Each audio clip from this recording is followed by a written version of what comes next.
Welcome. In this video, I'll show you how to temporarily deactivate your Facebook account. Alright, if you find this video helpful, please leave a like and subscribe to the channel for more such tutorials. Now first up, open up Facebook. Now go ahead and tap on the three horizontal lines. It could be right here at the top or at the bottom, depending on your device.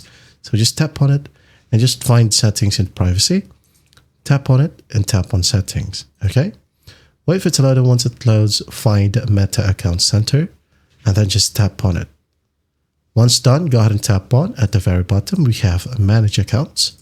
Tap. Now go ahead and select the Facebook account that you wanted to temporarily disable or deactivate. Okay, so just tap on Manage. And in here we have two options. So let's just tap on this option. And again, two options right here, deactivate or delete your account. So deactivating your account is temporary. Your account and main profile will be deactivated and your name and photos will be removed from most things you've shared, but you'll be able to continue using Messenger. Now just go ahead and tap on continue right here and just type down your password and hit on continue. Now after that, go ahead and select the reason why you wanted to deactivate. Maybe just select this is temporary, I'll be back. Now go ahead and scroll all the way down and tap on continue.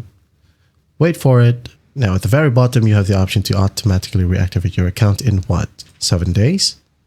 Okay, or don't reactivate automatically and hit on done.